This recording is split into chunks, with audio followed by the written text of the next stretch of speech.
Whoa. Whoa. Watch out. No one warned you about sitting next to Yeah. with that hammer. Great. So I just want to make a couple of comments on this tracking results for investment presentation that Rudy's going to make, but I just want to say I was over in Pendleton with Mr. Mulvihill there, and we had an incredible meeting of the around the Eastern Promise.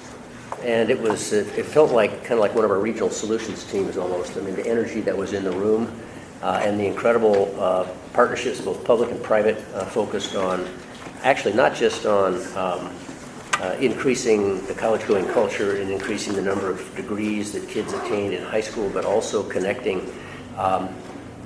very young children who might not be otherwise hooked into an early learning program with an early learning program through the public libraries. And it was just very elegant, and I think speaks to the tremendous possibilities involved with extending the Achievement Compact concept outside the direct education community to a whole host of other partners in the community that I think are anxious to play a role and make a commitment to support this agenda. So it's a good show, thanks. Yeah. So I think one of the reasons that we are trying to have this retreat, if you will, is to try to gain a better sense of clarity about what roles and responsibilities of the OEIB. And I know that there have been some birthing pains since we passed this legislation, and I think we probably have some yet to come. But I think it's important to just take a minute and step back and appreciate really what we've accomplished in the last 18 months, which is really quite remarkable. We've hired our chief education officer to help guide this effort. We have introduced the concept of achievement compacts and a budget that's focused on strategic investments. And we've adopted a strategic plan, and I don't know if you got the vision adopted this morning, but both of which will be, I think, very, very important to guide our work going forward. I also recognize that the OEIB has had a tendency to mean different things, represent different hopes, and I imagine different fears for different people. And I think it's very important that the authorities that we have right now and the relationships we have with other boards and other agencies remain a work in progress, that we evolve and adapt as we go forward. But there were two specific issues that we were trying to respond to when we created the OEIB. The first one was that we need to have a single system of public education. And for some kids, that starts at birth and goes through up into their working lives, and that system had to be much better aligned and much better integrated. And the second one was that the state needs to be much more strategic in the way it invests in education if we're really going to meet these aspirational outcomes that we've established for ourselves. So I think that, debating a big number, while important, is simply not enough. If we want better outcomes for students, we have to have a much better sense about how those investments are actually connected to students and to strategy. So as Nancy says, we need to be budgeting a plan rather than just planning a budget. So to me at least, the OEIB is a P through 20 board, and it's an investment board, and it's focused really on sort of large strategic outcomes and overarching strategies, as opposed to other boards which are much more focused on sort of the details of budget and rule making for the operation of the school system. And I think by adopting the strategic plan, we've gone a long way towards identifying both our key objectives and our core strategies that we want to recommend to others, in this case probably the legislature, and that we want to implement ourselves over the next 3 to 7 years. So it seems to me that the key question before us now is basically how do we monitor our efforts as a board, and how do we actually adapt our efforts based on what we learn from that monitoring. We've spent a lot of time thinking about the roles and responsibilities of our local education partners. I hope that we're willing to spend as much time looking at ourselves and asking some key questions like, what is it we want to achieve? How will we know when we've achieved it? And how do we monitor our success or lack of our success? How is that going to be measured? And I'm hoping that we can come out with a clear sense of that, and I think the presentation that Rudy's going to make on tracking for investment results will be a good start. So, the floor is yours. Thank you very much, Governor. One of the things that I think is most important is that we have a clear sense of what we want to accomplish. And I think that So this morning, we had an opportunity to at least start this conversation with an eye toward using some of the, or not some of, but using this particular sheet as the frame of reference for how OEIB would, in fact, track results over time. And that conversation I thought was a pretty helpful one in that not only did it shape or reshape some of the things that will be on this sheet, but also, it did help us to sort of begin to talk about some of the data points that we both have and versus what we don't have but need. One of the places to kind of take the introduction you just gave is to start identifying a couple of things. One, there have to be, or at least there likely will be, some softer data measures of our work, particularly in light of the fact that some of the hard data measures that are embedded in this metric are probably not going to be baked by that time. So if we were to be sitting in front of, an editorial board, and if we had to define, hey, listen, you guys have been in existence for the better part of now a year, so now what's different? What's better? What changed? What are the things that we actually, on the soft data or hard data side, would actually be willing to advance as evidence that there's a different educational dialogue or a different educational outcome on the horizon? And one of the things, and again, the board can chime in with this, but one of the things that has been intriguing to me is this question of what the nature of, how has leadership changed at every level in this state, whether it's in K-12 or in terms of the early learning centers, in parents, in communities. I mean, are we affecting who it is and how it is that people actually begin to pick up the gauntlet and lead? One measure that for me is, again, this is a soft data measure, but it's something I would submit to the board, is whether or not there are conversations in communities that are where the conversation is eliciting or bringing forward more and perhaps new faces in the realm of leadership. Are we seeing more people stepping up to the plate and beginning to actually own some of this?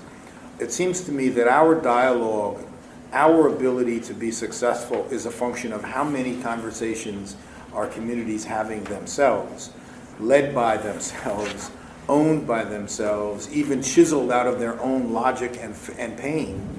But it is essentially how many and where are those places that's happening. When you describe the work that Mark has done over in Eastern Oregon, when I had an opportunity to see it last year, when you've seen some of the people who've come forward and already started with some of the regional achievement compacts and so forth, what I view that as is this is the sponsorship of people feeling now empowered to tackle this thing on their own, and that they are bringing that resource as a new kind of intelligence to the game. And I think we ought to start taking stock of things like that. Again, it's not a hard data, it's not on my metric sheet, it's not something that, but we should be thinking about this in very, very different terms than just what did the needle do in terms of third grade reading. We know we're going to have to monitor that. We know that that's going to happen.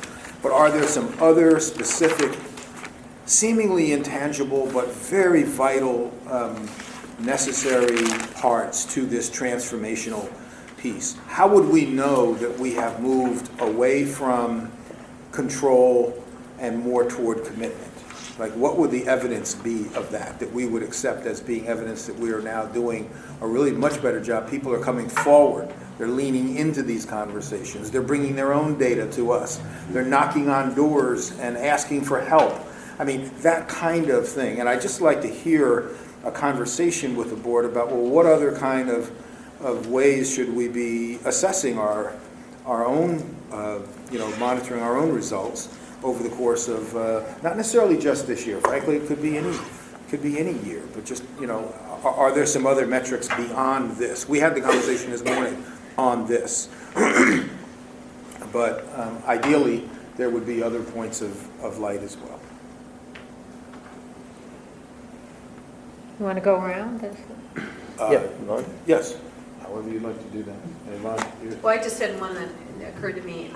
As I listened this morning to our conversation, I think one that we've already taken ground on are the legislative changes. So what are those things around policies and legislative changes that, at least in the long term, we do see are going to enable us to have this P20 system? I think a lot of the work of a board, and especially one like this, whose role is at the policy level, is, I think, a challenge is to identify what are those things that we really think are going to make the big differences going forward.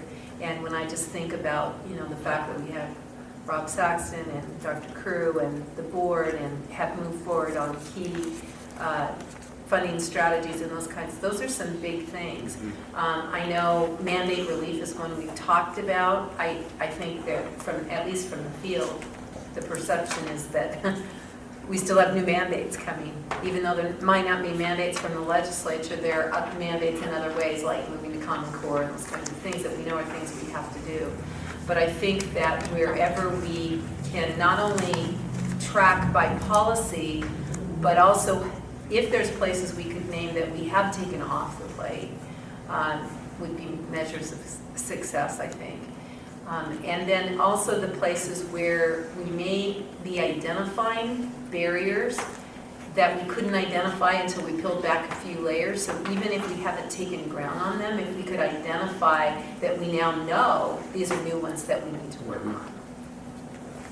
I think the latter point is really very significant, because one of the things we're discovering with our CCOs is that we're running into problems we never even imagined before because they're really operational, and it's a very good point. People like to be around the winner and things that you don't even realize. If you were to plan ahead on a metric, plan ahead on a partner being involved, you don't even realize that you didn't include these people who want to join later on to be a part of a winning organization. And what I'm getting to my point with that is, Rudy, you're talking a lot about what is in the second part of the Regional Achievement Compacts. I mean, that's pretty much the essence of that. Right. And I think, Michael, we're doing some work on the rubric and the organization on the rubric.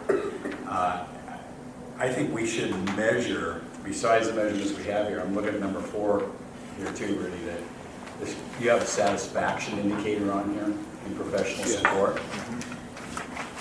A couple of years ago, in one of the districts I worked in, we did the Harris Interactive Survey, and it was basically a satisfaction survey, and it was all quantifiable data. If we were to embed this type of discussion into that second part of the Achievement Compacts, have clearly defined rubrics, and even have like an interactive survey connected to that, that would give us a whole nother element of data than what we've been focusing on previously. And I think then you've got, like the governor said, you've got CCOs coming in that want to align an indicator with that. You have other entities that you don't even realize right now that would be part of that rubric discussion.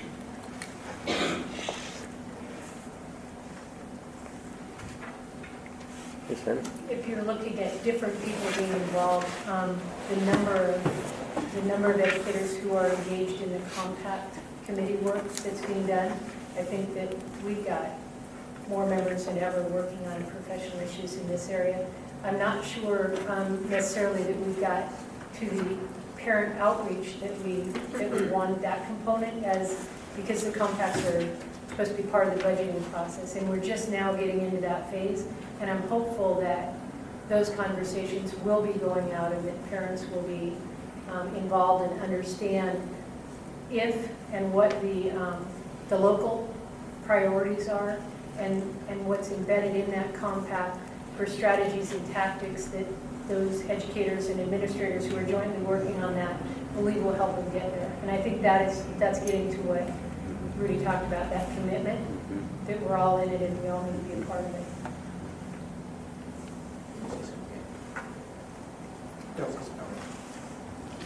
Well, first of all, Governor, I got to say welcome. Because I left the house this morning, my wife says, "I'm sure to tell the governor that this is a great facility here.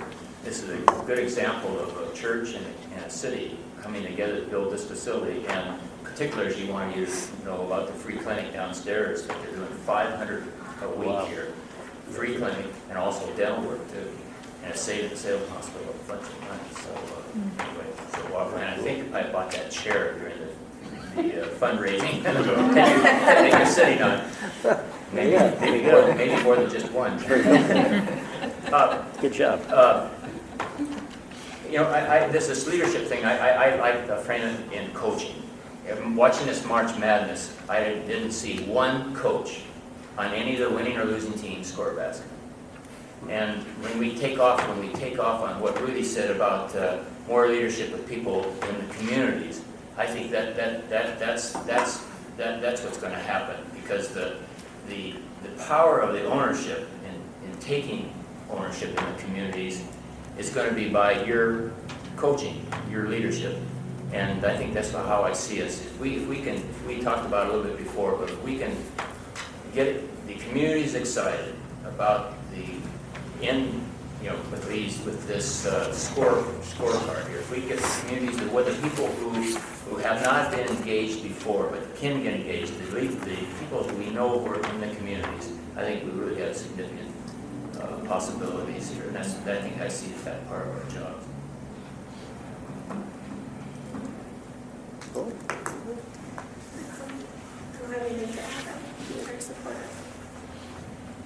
Yes. Yeah, I'll David. just follow up, because it's also what we talked about the first part of the morning too, was the buy-in and engagement of the public and education community. And I see that ultimately really as the arbiter of the success of this board. There's been a lot of ideas, innovations, reforms in education, some bad, some good, but the ones that have failed because of lack of buy-in. I think in this state, sim and cams, there's proponents, opponents of it, but even the proponents would admit it didn't really get that buy-in that it really needed. And I think it's really good, the discussion we're having, talking about engagement of the public education community, because that's going to be critical to the success of what we're doing with the 0 through 20 system. There is a lot of skepticism of anything top-down. I think maybe that came out, I was joking about the niceness comments that Rudy made, but I think some of that is kind of lack of building that necessary coalition and foundation among the communities out there throughout Oregon. So I would say that's something we're going to have to do. Otherwise, honestly, we have lots of metrics, lots of goals, and I get the sense out there that some of it's just going to be give the OEIB the numbers they want and they'll go away, and that's going to be a real shame if that's what it turns out to be. But I think that's the danger we're in if we don't create that necessary engagement, to speak frankly. And just to add one more thing, I think we need more connection with the boards out there, State Board of Education, State Board of Higher Education, and looks like with the Higher Education Coordinating Commission. And as Dick mentioned, the ELC, the Early Learning Council for that matter, and some of the other commissions that were involved, if we have liaisons around the table from. And I don't know if it's really something we can, take, if it's necessary to discuss on the agenda at the meeting, but the Chief Education Officer is now sending out briefs, regular briefs to us as a board. And it wouldn't hurt to get some updates, either directly from those boards and commissions and their liaisons or through that brief, but to know what's going on, because I think some of it's parallel and some of it really is not coordinated, and that's not really the 0 through 20 system we're talking about. Yeah, For those me, are- one of the things I'm really looking for, and I don't know how you get at this, but I want to see teachers and students arm in arm together and get excited about the whole educational process. And to me, if that happens, we will know we've had a winner. And that's a little harder to get at, but I think about the high school students who are sort of, come say, they may like going to school, they may not like going to school, but I like what Johanna was saying about teachers being engaged, and if we can make that connection with students so that they are excited about what they are doing in the classroom, this will have been a success. Nancy? So I think ultimately we're responsible to make sure Senate Bill 909 gets implemented. I think what we've really focused on this morning is this important of, it's going to happen through the communities for them to really own. And just one thing that came out of this morning's conversation, which I think is great, would be that each of us come up with 20, 25 leaders in our community that could have a meeting with Rudy or, the appropriate people to really have, so that Rudy is engaging with leaders in our community around this, so that people are getting motivated, really understand it, but people are getting to know him and the work happening for the OEIB. So we were looking for some, important roles for us that are at the policy level. So I think it's part of our responsibility to make sure the community is engaged. Yeah, I see two challenges. One is we've got to have, and especially kind of from your colleagues in Bend on this, we have to have a process where the policy is actually driven by educators. We need a way to ensure that what we're doing makes sense at the point of delivery. It's like being a legislator in an ER doc.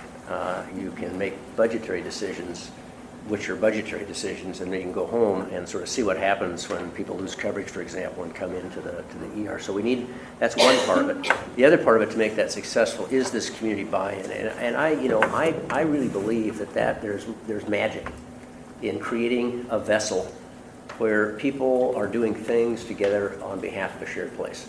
There's some real power in it. There's a little book by a guy named Dan Kemmis, who used to be mayor of Missoula, Montana, called Community and the Politics of Place. It's just a little quick read, but it really is about what happens when you get people together and they feel that it's their community. And the meeting that we had over in Eastern Oregon, and you can duplicate this all over the place. You can duplicate it in watershed councils. You can duplicate it in all sorts of different ways. It's just the head of the CCO was there because they suddenly realized what the P through 20 was about, and that they have every both financial interest and human interest in making sure that kids are healthy when they get to school, because that's less chronic illness coming into their CCO, which is operating on a capitated budget. The public libraries, who, when these kids come in and check out a book to get this, what's the card called? Ready to learn card. Ready to learn card. And there's a deposit made in a college savings account for them every time they check out a book. And then it connects them to the school's sort of social messenger service, and they send out developmental texts to them. Count cars with your kid today, and it connects them to the Facebook at the school. And there's just a whole host of business people and folks that I think really want to engage, and they don't know about it. But to me, it's like the old levy elections, which were such a pain. But the community was engaged in those levy elections. They knew what was going on, and we sort of lost that. And there's an opportunity here to really bring that back.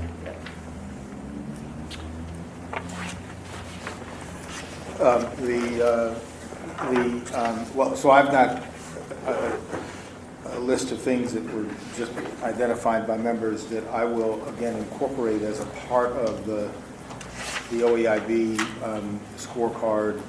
Governor, just by way of identifying a little bit of the conversation we had, we also talked about one way of being able to enable us to both track and use these results is not just in relation to the OEIB's sort of report card on itself, but the one that would be about my performance here as well, and that would be something that you and or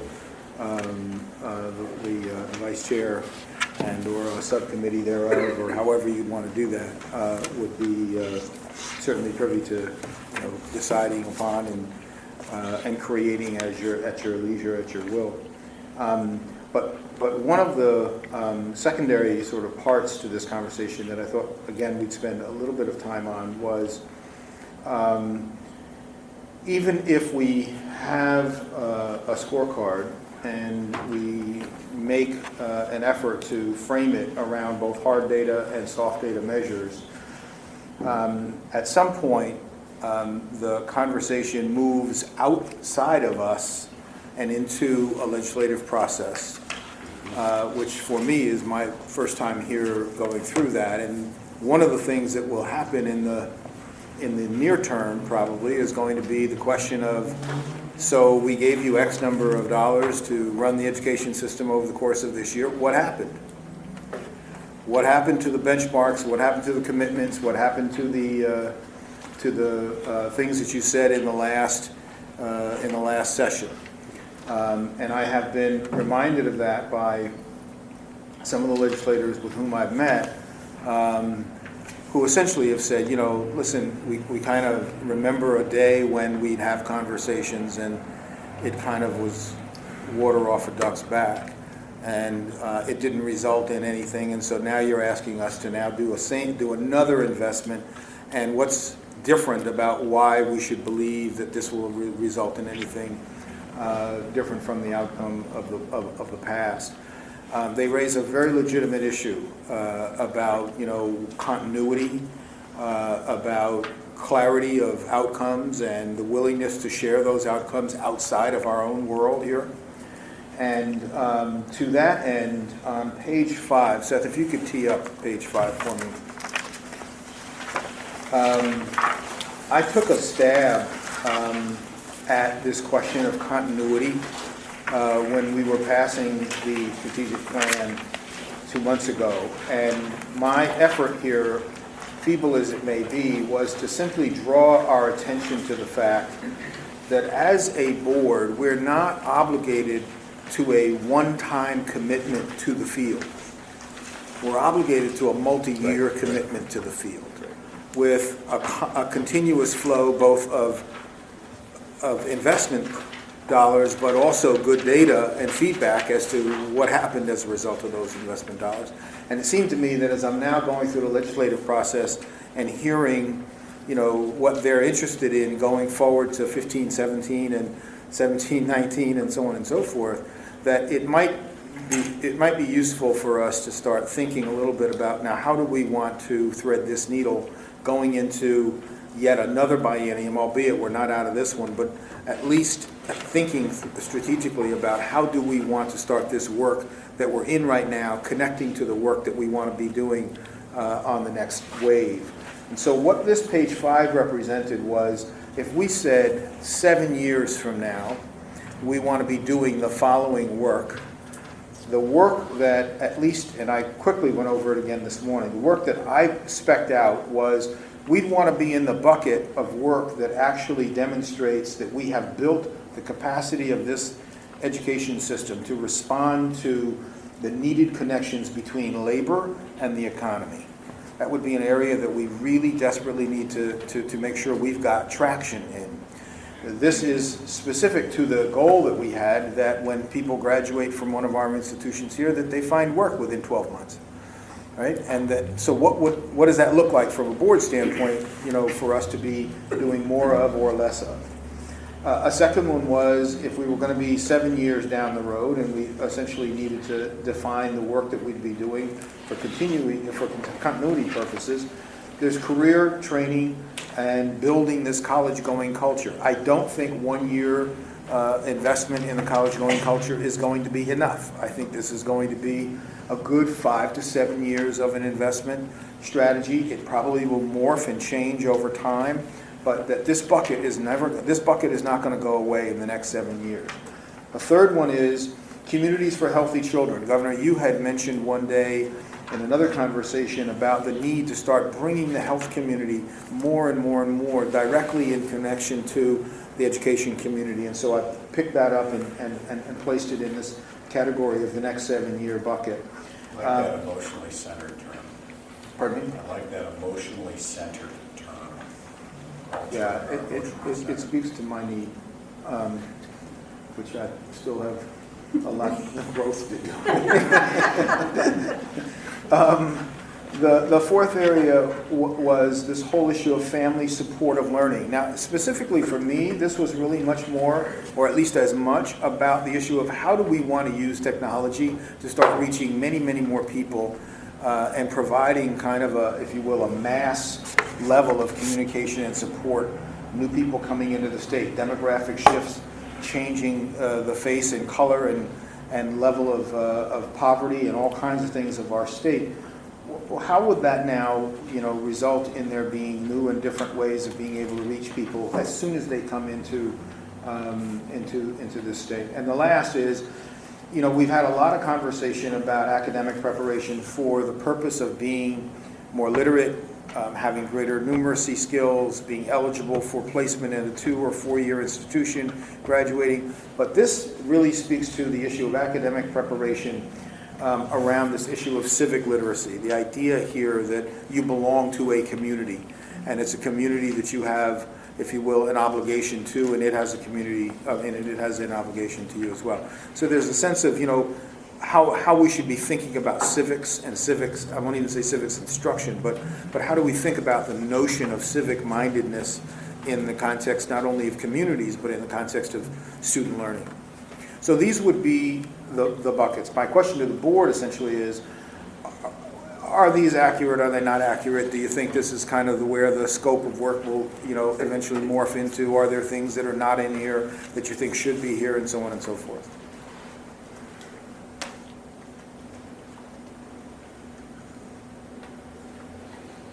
Well, I think they,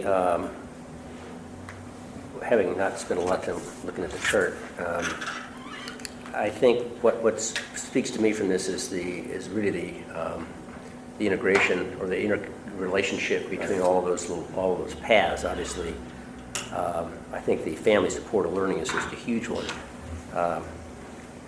and that's very related to the communities for healthy children. I mean, a lot of these things speak to both the front end, which is really where you get the big gains, but also the actual educational process itself. I think it's very good. Now, this assumes that there are going to be gains on the academic side. This assumes that we will have worked through the kinks of loose, tight, loose. It assumes that we've worked through a whole host of issues around data and data delivery and so on and so forth.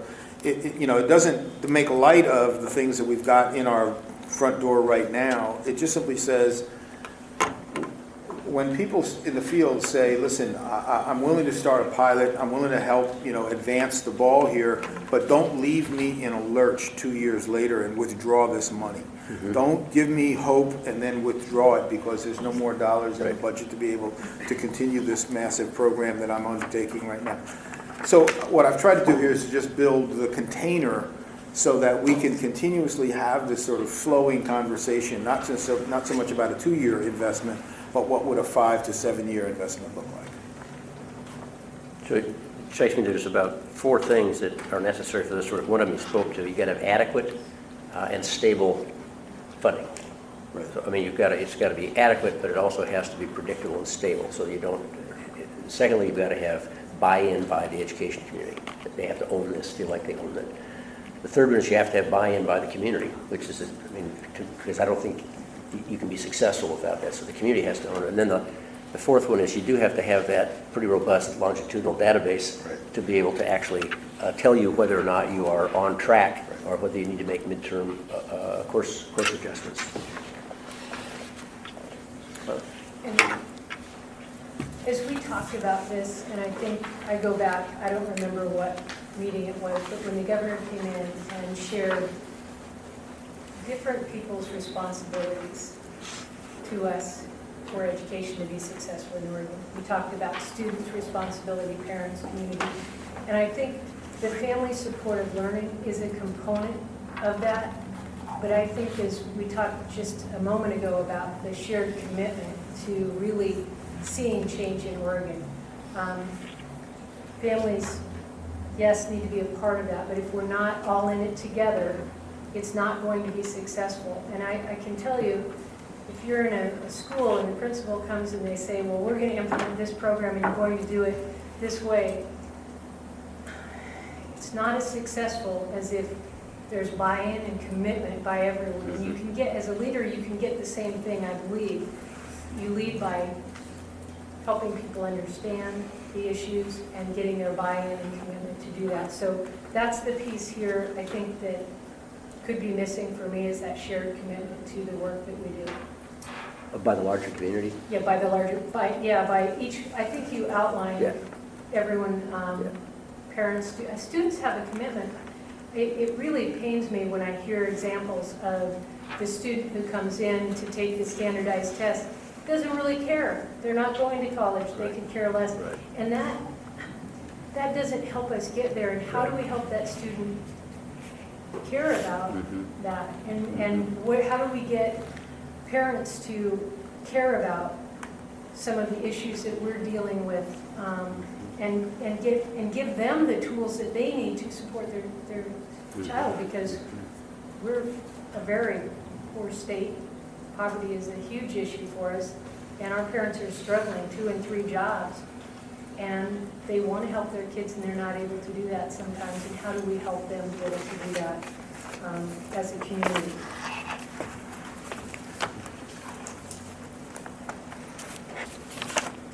Rudy, primarily, who do you see the audience for this document being? Well, this document was for the board, as it was prepared. This document was for the board. What I'm describing is our dialogue with the outside world does not stay contained to this document. People ask the question, yeah, are you gonna fund this for 5 years? Because I'm in. If it's more than a year, I've had the experience of people funding things and then it goes away and then I've got to rip it out of my school. Let me give you a classic example is Harriet Tubman Young Ladies Leadership Academy, right? So they've called already and said, listen, this was a largely poor African-American and Hispanic school that got shut down. Now they're calling and they're saying, I understand that you are trying to, that there's money that the governor's put aside for dollars to be going to pilot programs that will extend opportunities for young women and for students who are in poor communities, challenged communities, in STEM. And we'd like to open up, we'd like to at least open the debate as to how we can use that pilot money to get this school back on its feet, right? I then talked with the superintendent. Superintendent says, Rudy, I'm more than willing to do it, but you can't make a 1-year commitment to this sort of thing. You got to make a multi-year commitment to this sort of thing, right? So the reality is these conversations span 5 years. And we've got to be talking as an investment board, we've got to be talking about what's the level of commitment in dollars and cents, and I'm not talking about actual dollars, but I mean, what's our framing of an answer to communities that are saying, I'm in, I'm leaning in, I'll go, I'm trying, I will do this, but don't rip this floor out from under me at the end of 6 months or a year. I agree with you 100%. I didn't get that from reading this document. So maybe instead of focus over the next 7 years, it's sustainability plan, investment plan. Because what I'm reading, what I like about it, Rudy, is we have all of our indicators over here in our education jargon. To me, this resonates for communities outside of our jargon. You look at those results, more Oregonians employed today. That's what we are looking to sustain for the next 7 years, is that end result. That's the ultimate 30,000 foot level, like we were talking about, indicator at the bottom. So I guess my feedback would be, when I looked at this, I didn't take away from where you're passionate about. We're going to sustain this effort. We're going to persevere. We're going to reinvest, but it's not going to be done in a year. So maybe the title itself, rather than what our focus is, our sustainability plan, to deliver for Oregon.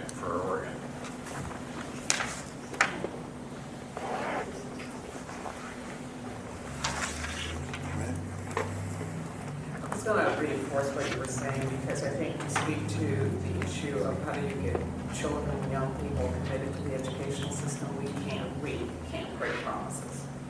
Right. That's a very hard time to do that. And that's what happened over at Harriet. Yeah, no, they're exercised about that. And that's why the hesitancy now to come out of the barn is, you know, we drank the Kool-Aid on the first round, you know, and so now you're asking me to do this again and so forth. So I'm just simply saying, and these are not intended, these categories of work are just intended to say, listen, we got 4 strategic objectives, strategic investments now, initiatives now.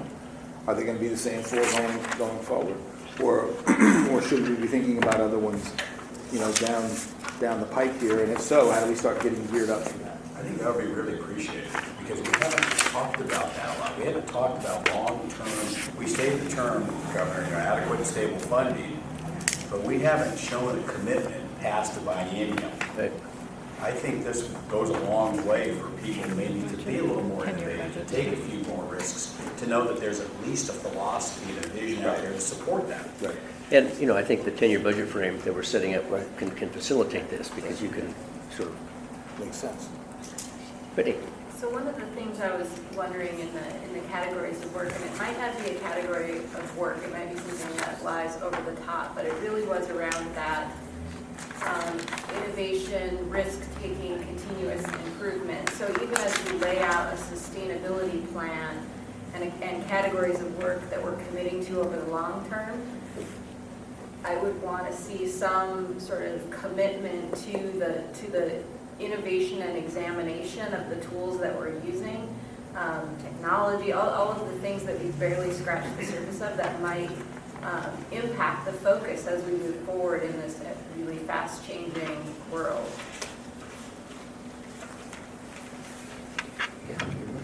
So I think about that idea, there's just an and I would add, and that is whenever we talk about innovation and pilots and give individual examples, I see there's always this fear, like, so what if we're not one of the examples? And it's about the scalability and scale up.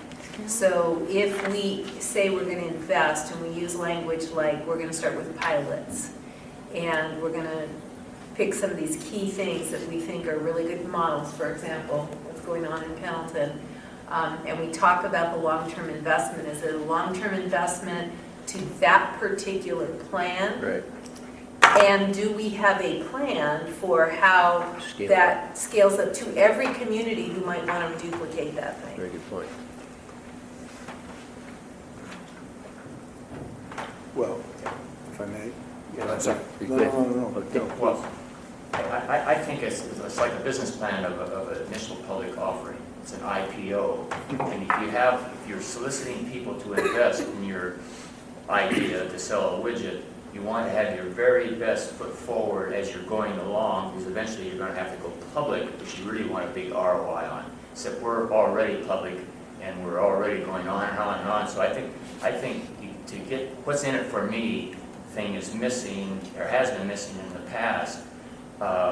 I have the advantage of listening to all of you and having the buy-in from the governor, but there's a lot of people like myself who haven't had that vested interest, who are out there meeting payrolls or doing other things, but they're also the champions in their community. So I think we have to be, and Hannah said it also, is be collective in a collaboration in how we're dealing with at 30,000 foot, but still being able to present the face of this IPO plan, this new year and a half OEIB, Oregon Education Investment Board, and the name itself is Investment Board. Are we challenging the people that we want to be invested, that can make a difference, or are they just saying, I'd be here today and you'll be gone tomorrow type of attitude? So I think it's significant to believe that we have to concentrate on getting the people in the communities who will turn around And I love to demand that from the system to have 7 years out, to demand it to fund it correctly, demand it to that, because they see what's in it for them. It'll be a high tide. Maybe I'm talking to the choir, I guess I am, but we have, what's been missing, and I'm new, but what's been missing is the high tide sales point of view that'll lift all boats, and that someone will buy a vehicle from it. Economically speaking, livability speaking, get out of poverty speaking, all that Sylvia's doing, all that stuff, it all ties together. But we lacked, and I guess I'm talking to the wall, back to my face, we've lacked to engage everyone that can do that. So you guys are the professionals.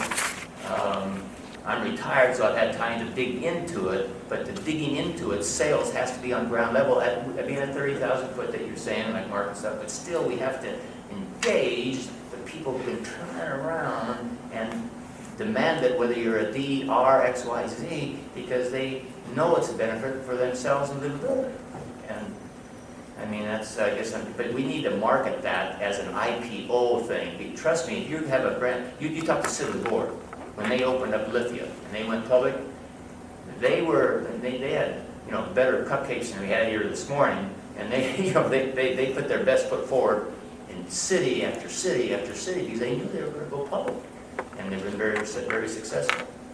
And matter of fact, we need to get him on board too, because his son's taking over the business. But anyway, that's the challenge I see. If we can do that, then we've got a long ways we've been successful on doing this long 7-year program and all that for the whole real estate, not just parts of it. One thought that struck me on the discussion about the pilot, so assuming that we get the appropriation, and the selection of the pilots is going to be really critical on two bases. One, obviously, you want to pick something that you could potentially scale up. And again, I think this helps make the case for the reinvestment strategy.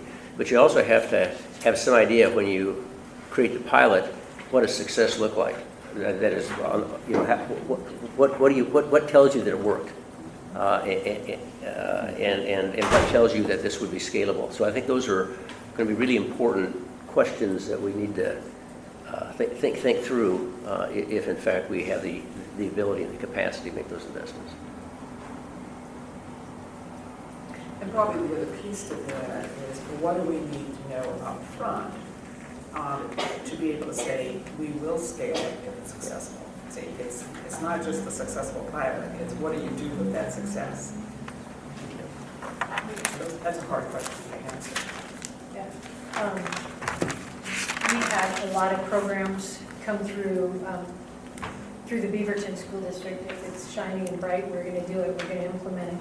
And we have some Title I schools and then some non-Title I schools. And the Title I schools have access to additional funds to be able to do things. And I think as we do this pilot and as we look forward, we have to be committed to make sure that we provide the support and resources for them to actually do what the pilots were able to do. You can't expect a non-Title I school to implement the developmental reading assessment when they don't have the additional support to be able to do that assessment with each and every child. So as we build it, to really dig in and understand what it took for them to be successful, and then share that out and let other people build what will work for them, but give them the support and the resources so they can do that. And that will build the trust. If we don't, if we just say, this worked here, and now we expect you to implement it, Right. We'll fall on our faces, and that won't help us.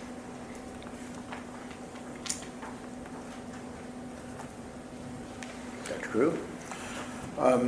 Well, I think I have enough to basically rebuild this page with an eye toward how to make this sound more like a lens that leads to sustainability and greater demand. I mean, I like that framing, because that's really what was in my mind. I do think that the categories here, for the most part, pass muster in terms of these are the buckets and so on. If not, when you see this again, which you will, one of the things that I want to do with this is then to lay this out against the next, sort of 10 years of what essentially, Governor, would be revenue projections. Because then it begins to really take on, a very different density of a plan. And the work that the board then has to answer, which is sort of where this conversation began today, which is, okay, now you see what this work looks like for the next 7 years, and you have a chance to understand some of the thick pockets of work that we're going to be in. I guess there would be two questions. One would be, who's all in from the standpoint of wanting to continue to do this kind of work, and B, are we structured as a board? Do we have the horsepower, the capacity, the infrastructure to be able to do this? And I'm not talking about individuals here. I'm really talking about from an organizational standpoint. We will by that time be, 3 years old or thereabouts, and it's a reasonable question to then start asking the question about our own capacity to get to the high water mark that Dick was just referring to. From a just a structural standpoint, and committee standpoint, and how we're functioning. My own sense is, and I was asked this question this morning by Vice Chair, sort of what do I think we do well and what don't I think we do well? To be perfectly honest with you, in my sense of that question, I declined to answer it this morning, Governor, just so you know I chickened out. But my sense, and now that you're here, I got a little bit more nerve. But my sense of the answer is that I think that we are still a group. We are not a team, and there's a huge difference in my mind. And so the more this group groups this thing through it, I don't think group will get where any of these outcomes need to be. I really don't. The groupness of us causes us to become micromanagers, and that's just not our highest and best use. The groupness of us causes this to be a conversation that oftentimes is absent data and filled with emotion, and therefore we get ourselves taken down lots of different roads. And then what we need is to actually start thinking about ways by which to build a team. I mean, a real synergistic team that has meetings like this, where new ideas and new notions and new research and new ways of looking at a problem and new ways of really kind of being a solutions center for the state. That the solutions to these problems are scalable in some cases, are not in other cases. Some people are going to have some great ideas that are going to be working in one section of the state, and you'd never be able to do this in another section. So we have to be able to find filters that allow us to be the best that we can be, understandably then, link that to the best practice that can be put out statewide. And I think that the question about the board's capacity and how we ultimately want to do that gets raised over and over and over again in my mind around 5 years out, 6 years out, 7 years out, when we're really having to do some heavy sledding around some major, major thick issues. And the one that's on our docket right now that always produces this is this question of what's going to happen if somebody doesn't do well, right? That pushes us right up into the fray of, what happens, who does what, when, where, and how. And it's always kind of a problematic moment, but I would hope it doesn't have to be in the future, because there's no intention here to cause anybody to be either left behind or to be left alone. And either one of those conditions, we will have failed. I'm not leaving anybody, as long as I can find them on a GPS, right? Which I got in my car. They cannot be left alone, and their data can't be left alone. And what's happening in their schools and districts and community colleges and universities can't be left alone. And the truth be known, there are some people that are praying beyond all hope that we will just leave them alone, even if we don't go away. They're just praying that that we'll just leave them alone. And that just can't be, so in this tight, loose world that I'm, dancing in, I just think that's where this issue now comes up, most handily. And, we're always going to try to facilitate it as best as we can, but the truth is the truth here. Well, I think the question of what happens if somebody's not doing well is one that really needs to be answered soon and fairly clearly. And I think because it's the other side of the handshake with not going to leave anybody alone, we're also not going to leave anybody behind. And so the intervention needs to be an intervention that's supportive to try to actually get them, figure out what's not working and get us there without a judgmental approach, but just look, here's the data. And so, I think that's a conversation we haven't, you're right, it's sort of hovering around out there. It's making a lot of people pretty nervous. And the sooner we can get that on the table, maybe even just here in a setting, I didn't have that conversation. I think you're ready. You've got the answer, right? No, not the answer. When you're finished. I'm done. Oh, sorry. I always defer to you, Nancy. Well, I was just thinking, we did start a little bit with the model focus and priority schools. And I'm not saying it's a perfect system.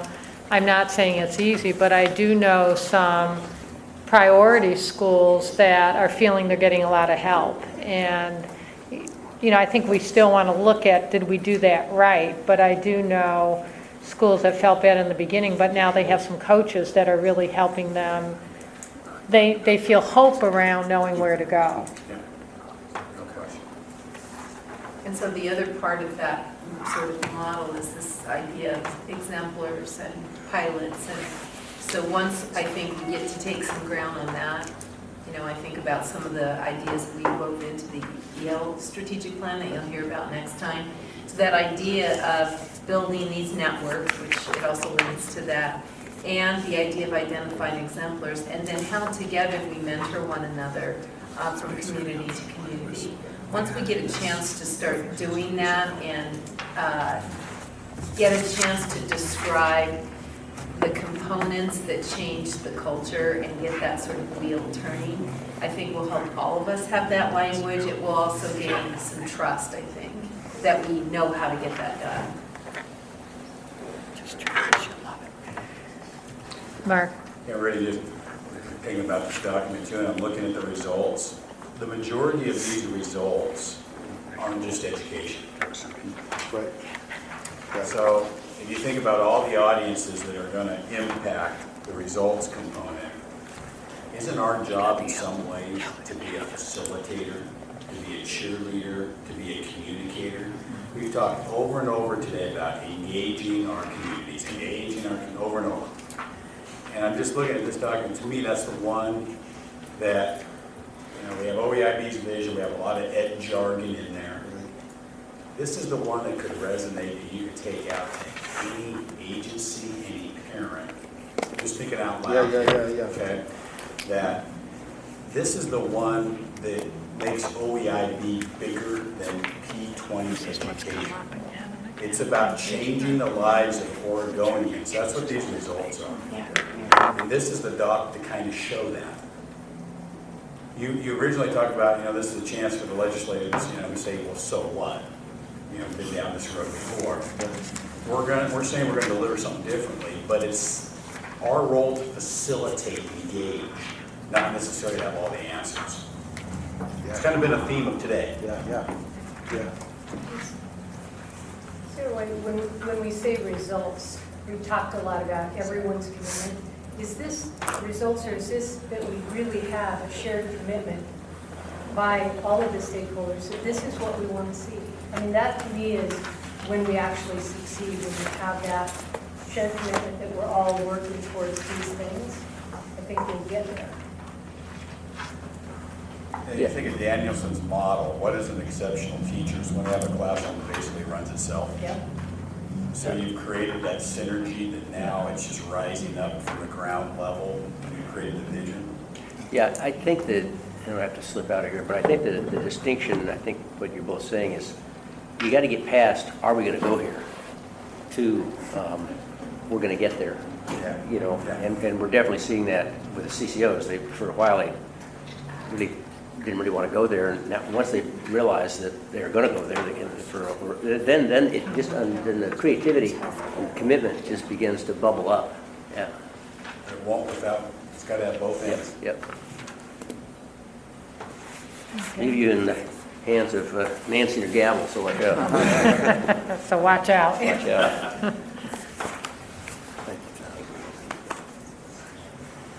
Other comments? Well, I think we need, excuse me, I think an example is Oregon Youth Authority. Fairbourse and I have been throughout the state trying to get reentry of the people, young people coming out of the, and we've been controversial audiences, and it hasn't been one place, whether it's Selma, whether it's Grants Pass, Medford, Salem, Eastern Oregon, that it hasn't been somebody in the audience say, hey, I can take that on.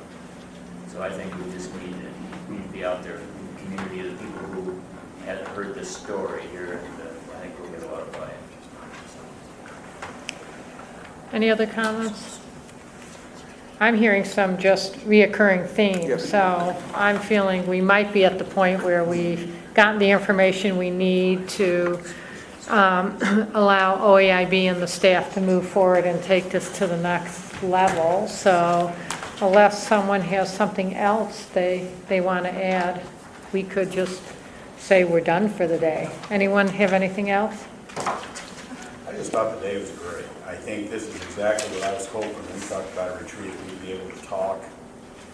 We'd be able to, I mean, I thought it was well facilitated. I thought the docs were great, and this is a good OEIB. Okay, so this sounds like a debrief, so anyone else want to add? That's great, Mark. Anyone else want to add to the debrief?